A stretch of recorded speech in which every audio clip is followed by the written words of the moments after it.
all women are different, but they are all women. This video is androcentric from a men's point of view and is presented as opinion, commentary, and debate. Expressing opinions is not violence. These are ideas to challenge, question, and argue in public because classical liberalism relies on the First Amendment for its dialectic. If you are a feminist, then consider this. If patriarchy truly existed as claimed, feminism could not. And if all men are trash and women are equal to men, then what are we to conclude? Women will die for their children, men will die for their wives and children, and God chose to die for all mankind. Authority rolls up with responsibility. If this framing of facts offends you, click off to a cute cat video. Proceeding further will expose you to gamma bias and criticism directed at ideas, claims, institutions, not at any individual's virtue or dignity.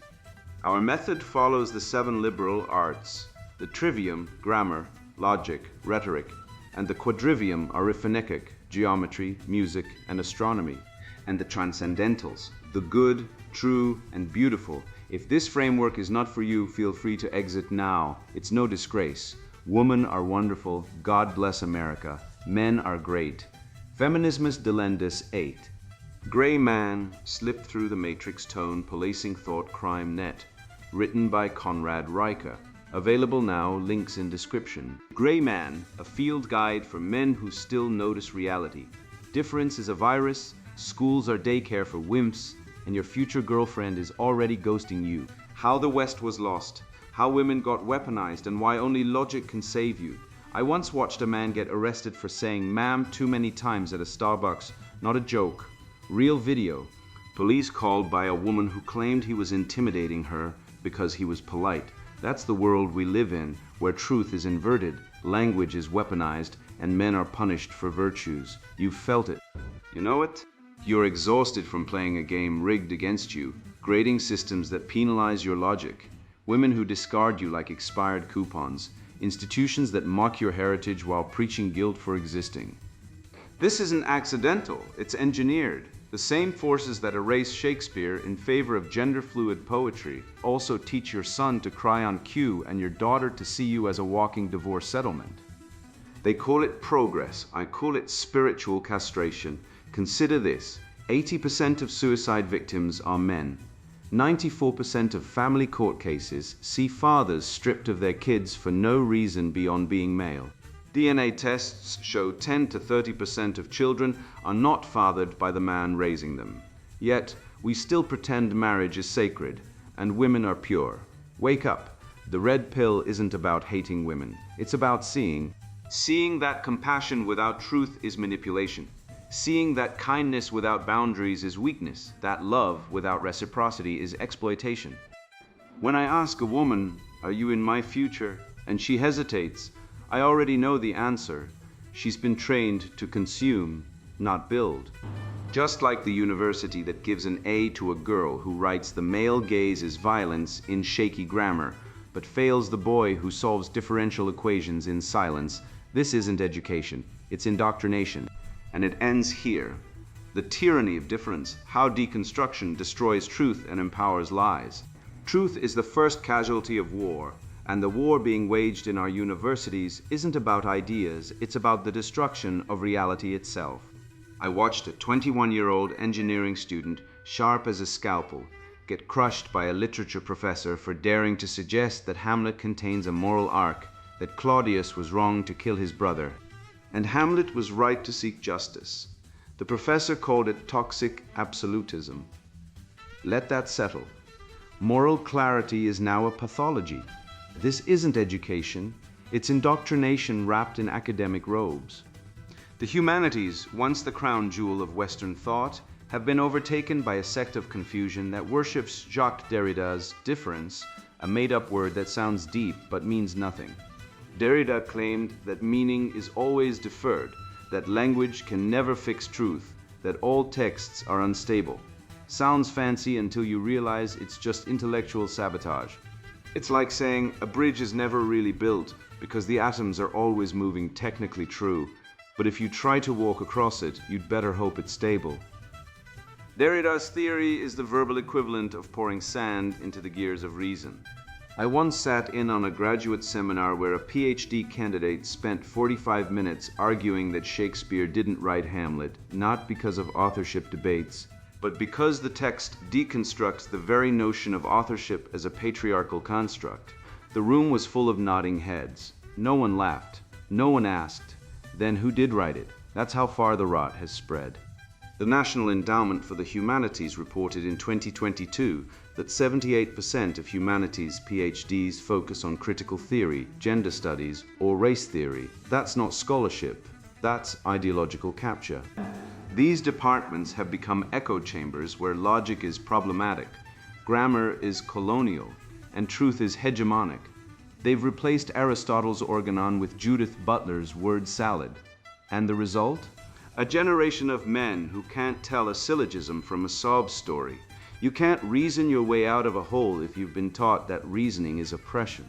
Derrida's difference, a pun on difference, and differe, to differ, isn't philosophy.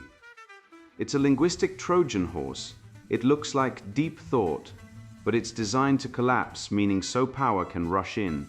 Once truth is relative, whoever controls the narrative controls reality. That's why feminists use it to redefine abuse as self-expression, infidelity as sexual liberation, and cuckoldry as non-traditional family structures. Let's be blunt. 1 in 10 men in Western nations are raising children that aren't theirs, based on genetic testing, Bellis et al., 2005. That's not a family structure, that's fraud. But try saying that in a gender studies class and you'll be accused of toxic masculinity. The same people who scream about consent in one breath deny biological paternity in the next. The logic is inverted, and difference is the tool that makes it possible. It's not about fairness, it's about control. I met a young father once, call him James, who lost custody of his kids after his wife filed a false abuse claim. He lost his home, his savings, and nearly his life. Family courts in the US grant primary custody to mothers in over 80% of cases, regardless of fitness. US Census Bureau, 2021. James told me, I followed the rules.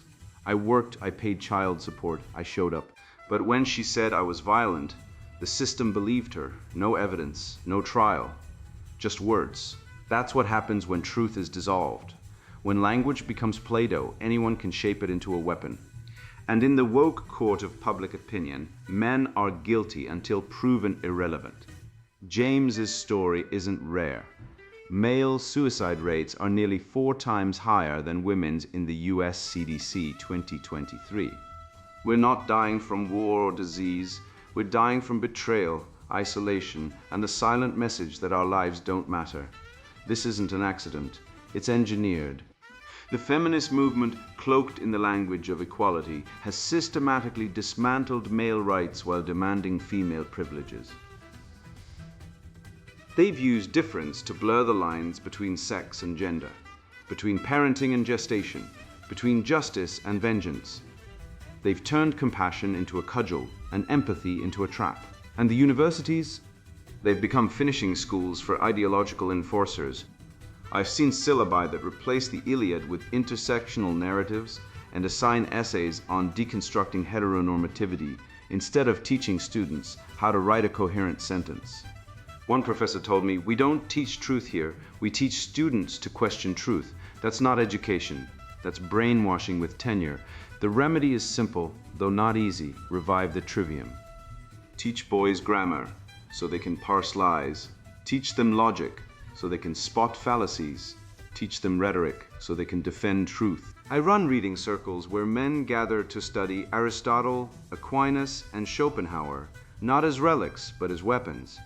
We read the world as will and representation, not for comfort, but for clarity. Schopenhauer saw women as driven by will, not reason, and he wasn't wrong. He called romantic love the will to life disguising itself as emotion, a biological trap to ensure reproduction. Modern science confirms it.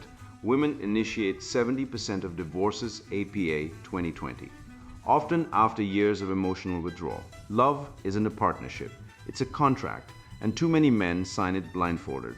I don't hate women. I pity them. They've been sold a lie that they can have it all, and now they're miserable, medicated, and alone.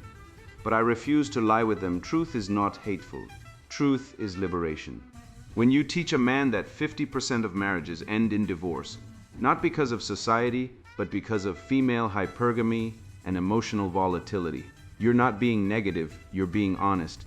When you show him that abortion rates have risen as women gained economic independence, not because of reproductive rights, but because they no longer need men to support children, you're not misogynist, you're observant.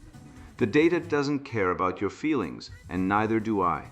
The West was built on reason, not rage, on virtue, not victimhood, on truth, not therapy. We don't need more sensitivity, we need more spine. More men who can look at a deconstructed text, a corrupt court, a lying partner, and say, no, this is not true. The trivium is our sword, the classics are our shield, and the future belongs to those who can think, speak, and act without apology. I've watched boys, bright, energetic, wired for logic, get marked down for not feeling enough, while girls who smile and nod are lauded as emotionally mature. I've seen classrooms where truth is secondary to tone, where answering a question correctly is less important than how softly you say it. And I've realized this isn't a flaw in the system. It's the system working exactly as designed to neuter masculine strength, to pathologize natural male energy, and to elevate a gynocentric ideal of quiet, performative sensitivity as the new moral standard. The school to feminization pipeline, how biased grading rewards weakness and punishes masculinity. Boys are failing, they say, while quietly erasing the metrics by which boys ever succeeded. Let's cut through the noise in a UC Berkeley study from 2020. Researchers found that boys lose up to 0.7 GPA points in non-STEM subjects due to subjective grading, rubrics based on emotional intelligence, collaboration, and neatness. That's not education. That's gender-based point deduction. Imagine losing 7 points on your driver's license for not smiling at the officer. Same principle. The classroom has become a tribunal where masculinity is on trial, and the jury is 85% female. The National Institutes of Health confirmed in 2019 that female teachers unconsciously favor female learning styles: quiet, compliant, emotionally expressive. So when a boy speaks up with a correct answer, he's dominating the discussion. When a girl sits silent, she's thoughtfully reflecting. One is punished, the other rewarded, both for the same behavior. This isn't grading. It's gaslighting with a rubric. I once met a 16-year-old who scored in the top 1% nationally in math and physics. He built a drone from scratch, coded the flight controller, and could recite Newton's laws in Latin. But his English teacher gave him a C+ because he lacked emotional depth in his essay on To Kill a Mockingbird. The irony? He argued that Atticus Finch was a moral coward for not defending himself legally and physically when attacked, citing Cicero and natural law. Too aggressive, she said. Meanwhile, a girl who wrote 3 paragraphs about how the book made her feel seen got an A. This isn't evaluation. It's ideological laundering. They don't want boys who think, they want boys who perform feeling. The classroom doesn't reward truth, it rewards tears. Sparta didn't hand out participation trophies. They threw boys into the wilderness at 7 with a knife and a mission: survive. Today we hand boys Ritalin for fidgeting during poetry analysis. A real case, a gifted boy diagnosed with ADHD because he couldn't sit still during a lesson on metaphorical imagery in a Hallmark card poem. His crime. He asked, "Why are we analyzing this drivel when we could be learning logic or debate?" So they medicated him. Not because he was sick, but because he refused to pretend that emotional fluff was knowledge. The system doesn't pathologize weakness. It pathologizes resistance to weakness. Boys aren't broken. The system is... Look at the data. Boys now make up 70% of disciplinary actions in schools. Not because they're worse, but because they're different. They compete, they test boundaries. They think in lines, not circles. But the modern classroom runs on consensus, not competition, harmony, not hierarchy. So we label their nature a disorder. We don't adapt the system, we adapt the child. We don't teach him to lead, we drug him to comply. This is not progress. This is conquest by clipboard. And the result, a generation of men who can't argue, can't lead, can't fight, because they were taught that strength is a flaw. I run weekly logic dojos for teenage boys, Socratic circles where they debate real issues. Is abortion a rights issue or a biology issue? Should fathers have equal custody by default? We use formal logic, not feelings. One boy, previously diagnosed with oppositional defiant disorder, dismantled a feminist argument about wage gaps using raw BLS data and causal logic. His mother cried because he finally spoke. Not in therapy speak, but in reason. That's the remedy. All male academies grounded in dialectic, physical rigor, and truth-based grading. Not sensitivity training, sense-making training. Not emotional validation, intellectual validation. We don't need more empathy workshops. We need more Euclid. The school to feminization pipeline is real. It starts with biased grading, runs on female-dominated staffing, and ends with medicated, emasculated men who can't think straight because they were never taught to. But we can break it, not with petitions, not with pleas, with institutions, with countercultures, with boys taught that truth is higher than tone, logic higher than likability, and courage higher than compliance. The West wasn't built by men who cried during group projects.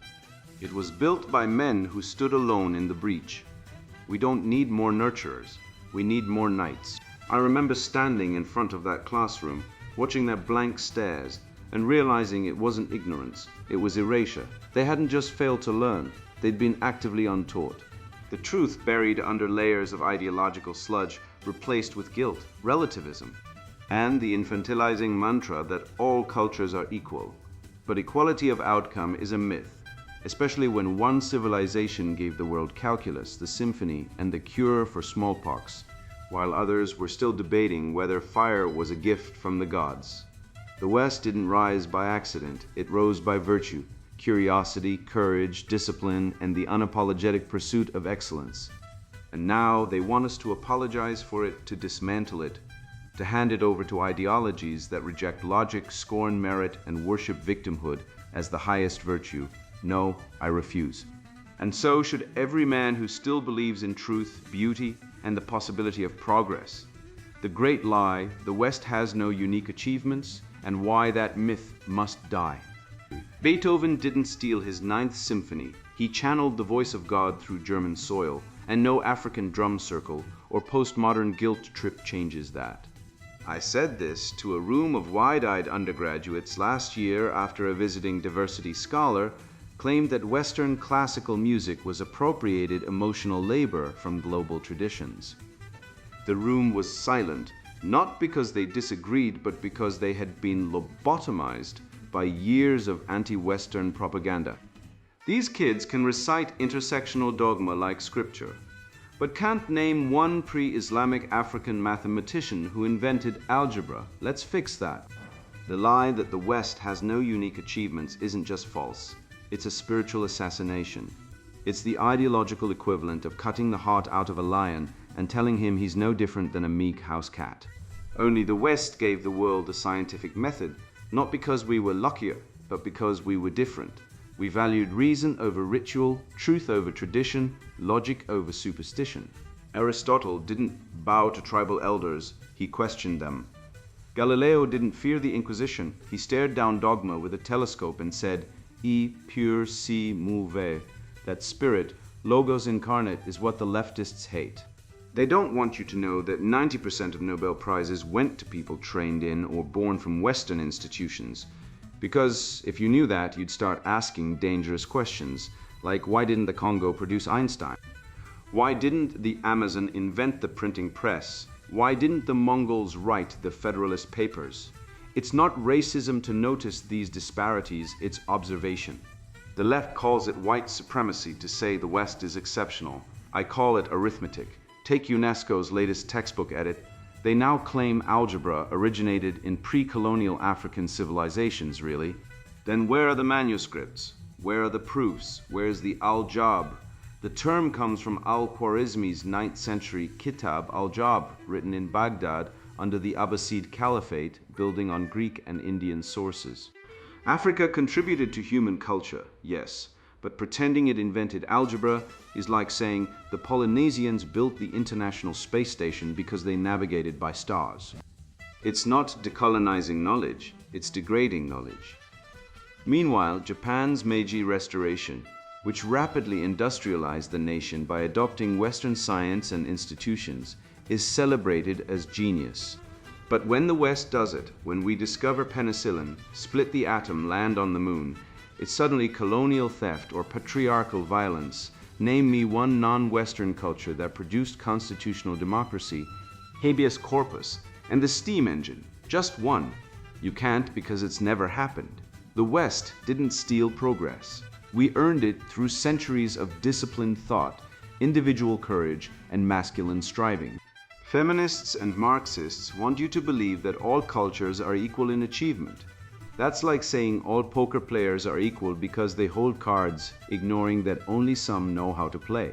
I once watched a TED Talk where gender studies professor argued that masculine logic is a tool of oppression and that alternative ways of knowing should replace science. I laughed until I realized she was serious. So let me be clear. If alternative ways of knowing could build a vaccine, cure cancer, or launch a satellite, I'd embrace them. But they can't. Only reason can. Only the West consistently did. This isn't pride, it's recording. You don't humble a genius by calling him problematic. You don't honor Michelangelo by focusing on his toxic masculinity instead of the Sistine Chapel. You don't redeem Galileo by silencing him twice. The left's framing, all cultures are equal, is a lie designed to flatten excellence. It's the same trick used in family court. Both parents are equally capable.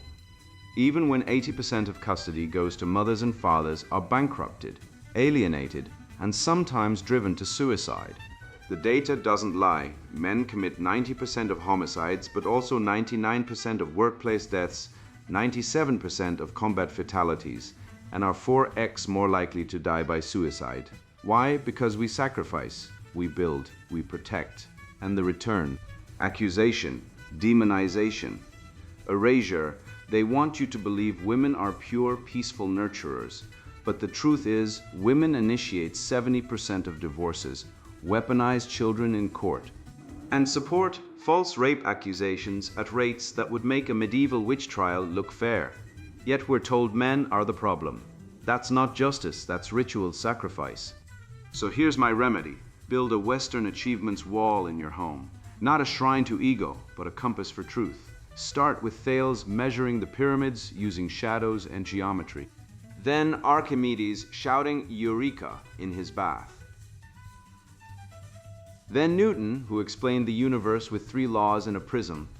Then Tesla, who wired the world while refusing to patent his greatest inventions. Then Musk launching rockets funded by PayPal, a system invented by Western financial logic. This isn't nostalgia, it's immunization. Every time a child sees that wall, they're inoculated against the virus of cultural relativism. They learn that truth isn't socially constructed, it's discovered. That beauty isn't subjective. The Mona Lisa moves people across continents and centuries for a reason. That goodness isn't diverse, it's rooted in courage, honesty, and duty. The spiritual core of the West isn't nationalism. It's logos, the belief that reality is rational, knowable, and ordered. The East sought enlightenment through withdrawal. The desert cultures sought submission to divine will. The West said, "We will understand God by understanding His creation." That's why we produced not just cathedrals but microscopes, not just prayer but peer-reviewed journals. The left hates this because it leaves no room for magical thinking, no cover for lies. They'd rather worship a TikTok activist than Nikola Tesla because Tesla can't be controlled. His mind was too free, too sharp, too male. When they tell you the West has nothing special, remember this: no other culture ever said the customer is king, innocent until proven guilty, or show me the data. We did. We invented the university, the laboratory, the constitution, the airplane, the internet. We didn't do it through privilege, we did it through principles. And now they want to erase that legacy, replace it with guilt, and install a new priesthood of victimhood. Don't let them. The next time someone says colonialism is the root of all evil, Ask them why the British didn't colonize Switzerland and why Switzerland is richer than India. When they say science is a Western construct, ask them what construct landed humans on the moon. When they claim all knowledge systems are equal, hand them a shaman's drum and say, "Great, use it to cure my cancer." They can't, only Western science can. That's not bigotry, that's results. The lie that the West has no unique achievements isn't just wrong. It's deadly. It kills ambition, erodes identity, and disarms men. I refuse to let my sons grow up ashamed of Shakespeare, ashamed of Curie, ashamed of Edison. I'll teach them that the West didn't steal progress. We forged it in the fires of reason, one experiment, one argument, one masterpiece at a time. And if that makes me a bigot in the eyes of the woke, then call me bigot and hand me a hammer, because I've got a cathedral to rebuild. I once believed love was about devotion, sacrifice, loyalty, the old virtues. Then I watched my brother, a man who built schools in Guatemala and trained rescue dogs, get ghosted by a woman who called him too intense because he didn't text back within 37 seconds.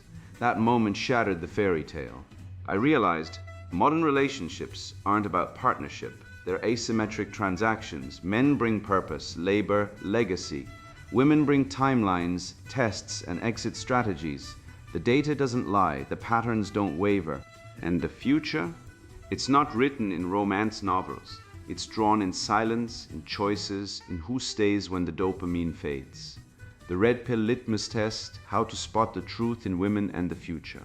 Love is a smoke made with the fume of sighs. Shakespeare wrote truth buried in poetry. I watched a Silicon Valley founder, worth 9 figures, get on one knee, his girlfriend, all yoga pants and oat milk virtue signaling, smiled and said, "I love you, but I don't see myself with you in 10 years. Translation, you're a placeholder. I'm waiting for the next upgrade." She didn't break his heart, she exposed it. Men still ask, does she love me? Like peasants begging for scraps. The real question is, does she plan on lying beside me when the lights go out? Or is she already scanning the horizon for the next stop? Women aren't flawed. They're operating precisely as evolution and cultural conditioning shaped them. Optimize genetic outcomes, phase out underperformers, and shift emotional maintenance to men while leveraging grievance as leverage. The CDC confirmed in 2023 that 68% of divorces are initiated by women, mostly citing emotional disconnect, a polished term for "you didn't feed my sense of importance enough." Let that settle. 2 out of 3 failed marriages collapse because women stopped feeling adored. Not abuse, not cheating, inadequate validation. I once met a man who adopted a 3-legged pit bull from a kill shelter. His girlfriend left him a week later, calling him weird for wasting time on an ugly mutt. He's now single, grounded, and runs a 7-figure SAS. She's on her 3rd sugar daddy and just got a nose job in Tijuana. This isn't just a story, it's revealing. Women who walk away from men who care for the weak expose their true nature. They don't value sacrifice, loyalty, or stewardship. They value status display. Feminism didn't liberate women. It gave them a shield of moral superiority to justify dropping men the moment they're no longer convenient. The same women who post "adopt, don't shop" on Instagram will abandon a man who adopts a disabled dog because it's not Instagrammable. Their empathy is a stage act. Men, in contrast, show care through doing repairing, creating shielding. That's why the real first test isn't, does she love me, but is he kind to animals? Not her, him. Because men who care for the broken show, they're not driven by exchange. They've embraced responsibility. Women, by contrast, are shaped by evolution to transfer risk and burden. That's why, when the dog gets sick, she says, "Put it down, it's depressing." He says, "We try everything. That's not emotion, that's integrity. So I invented the future map." Next time you're on a date, don't ask, "What do you want in life?" Ask her to draw it. Sketch your life in 10 years. House? Kids? Career? Where am I? Watch her hand. Most women draw a solo woman in a penthouse, maybe a vague child floating like a prop, and no man unless he's a faceless wallet. They're not hiding it, they're proud of it. One woman drew herself on a beach in Bali with 3 kids and no father in sight. "Oh," I said, "so you're planning single motherhood?" She blinked. No, I just don't think men will be relevant. There it is, the feminist endgame. Men as disposable breeders, then ghosts. This isn't conspiracy, it's policy. Sweden funds single motherhood more than married couples, the US. Family court system awards custody to mothers in over 80% of cases, often stripping fathers of access and wealth. The result? Male suicide rates are 4 times higher than women's CDC 2023, and rising fastest among young men. You don't need a PhD to connect the dots. When the state and culture tell men they're obsolete, they check out or check out early. Stop asking if she loves you, ask if she adds value. Does she cook or just order DoorDash? Does she read books or just TikTok rants about toxic masculinity? Does she respect your ambition or guilt trip you for working late? The rare woman who volunteers at animal shelters, plans for children, and respects male drive isn't traditional. She's civilizational. She's the granddaughter of Athena, not Aphrodite. Most modern women are trained to consume attention, consume resources, consume men. They're not evil, just conditioned. Feminism taught them to see relationships as zero-sum power struggles, not co-creation. They've been sold the lie that independence means never needing a man, when in truth it means never deserving one. The antidote isn't misogyny, it's discernment. Use the 2 questions, is he kind to animals and is she in the future? Not as small talk. As evolutionary triage, the man who feeds stray cats proves he honors duty over reward. The woman who includes you in her decade plan proves she sees you as a builder, not a battery. I once heard a judge say, in 30 years on the bench, I've never seen a woman arrested for commenting online. I've seen hundreds of men lose homes, kids, and freedom for saying the wrong thing. That's the matrix. Women are shielded. Men are policed. The thought crime net is real. Say women lie more than men in custody battles. Verified by court transcript analysis, University of Alabama, 2021. And you're toxic. Say nothing. And watch your son raised by a woman who weaponized false abuse claims to erase you. The data doesn't care about your feelings. False domestic violence allegations occur in 35 to 70% of contested custody cases, SELU DOJ studies. But try saying that on LinkedIn, see how fast the cancel mob comes. This isn't justice, it's genocentric tyranny, and the remedy isn't retreat, it's reclamation. Men must stop seeking permission to exist. Build your life, adopt the dog, ignore the clowns.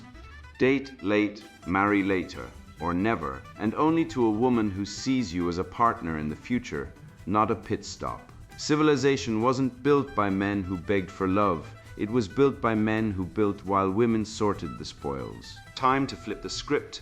Build so well that the future can't ignore you, and if she's not in it, good. More room for truth. You want truth. Here it is. Women are not your equals. They are your opposite. Not better, not worse, but biologically, psychologically, and spiritually designed for a different war. You think love conquers all? Try telling that to the 87% of family court cases where fathers are stripped of their children for daring to disagree with a mother's whim, or the 4.2 million men in America who pay child support for kids who aren't even theirs, genetically proven, court ignored. That's not love, that's tribute. That's feudalism with a smile and a paternity test tossed in the trash. You've been sold a fairy tale where women are pure, gentle, nurturing angels, while the data screams otherwise. 60% of domestic violence in same-sex female couples is perpetrated by the woman, CDC 2021. Yet we're told men are the violent gender. The lie is not just wrong, it's weaponized, so you stay silent, compliant, and paying. I don't care if you're rich, brilliant, or handsome. None of it matters if you're blind to the game. Feminism didn't free women. It armed them with victimhood, like a switchblade in a schoolyard fight. They don't want partners. They want providers, preferably rich, quiet, and dead by 60 from stress-induced heart attacks. And the universities? They're not teaching your sons logic. They're teaching them to apologize for their DNA. A boy who builds a robot gets a C+ for lacking emotional expression. A girl who scribbles "men are trash" on a poster gets an A+ for critical engagement. This isn't education, it's brainwashing with crayons. But you've read this far. You've seen the data, laughed at the absurdity, felt the rage build. Good, that rage is not weakness, it's recognition. You're not broken, the world is, and now you see it. You know why the West built cathedrals while others worshipped rocks? You know why a Spartan mother handed her son a shield and said, "Come back with it or on it, not, let's talk about your feelings." You know that truth isn't found in a TikTok rant or a diversity seminar. It's forged in logic, blood, and silence. So go teach your son Aristotle before they hand him a pronoun quiz. Date the woman who plans for decades, not the one who measures her life in Instagram likes. Build something real, write the book. Start the business, save the friendship. Stop waiting for permission from a system that profits from your failure. You are not late, you're awake, and that makes you dangerous in the best way. And now the sponsored book introduction, Gray Man, slipped through the matrix, tone policing, thought crime net. I lost everything, my marriage, gone, my kids, court-mandated visitation, my bank account, drained by alimony payments to a woman who swore till death do us part before deciding my death would be financial. The system didn't just fail me, it hunted me. Cancel culture labeled me toxic for wanting equal custody. Algorithm buried my business after I criticized feminist HR policies. I became a ghost in my own life, a cautionary tale for men who still believe fairness exists in this genocratic clown world. That's why I wrote this book, to hand you the red pill antidote before the matrix finishes digesting your future. This isn't self-help, it's warfare. You're trapped in a game rigged by divorce attorneys, estrogen-drenched bureaucrats, and Silicon Valley thought police who'll deplatform your existence for wrongthink. While you're grinding 60-hour weeks to fund your ex's yoga retreats, they're rewriting the rules to make masculinity a thought crime. The stats don't lie. 78% of family court judges are women, 97% of alimony victims are men, and soy-infused diets are nuking your testosterone into extinction-level oblivion. You're not paranoid. They really are out to geld you. But there's hope. I clawed my way back using strategies you'll find in these pages, shielding assets through offshore banking, exploiting legal loopholes feminists haven't criminalized yet, and rebuilding physical dominance, so the system's beta enforcers think twice before targeting you. Meet men who vanished into gray man mode, ignored by algorithms, thriving in Manila or Budapest, while their exes stalk empty bank accounts. Learn why lifting weights and deleting dating apps makes you invisible to the marriage plantation's overseers. Snowflakes and white knights put this down now. Go watch Netflix while real men discuss survival. For everyone else, this is your eviction notice from the victim complex, your roadmap through courts that hate you, media that demonizes you, and a culture that wants you docile, broke, and alone. The war on masculinity won't be televised. It'll be lived by men smart enough to slip the noose your move. Gray Man slipped through the matrix tone policing thought crime net, written by Conrad Riker. Buy now. Links in description.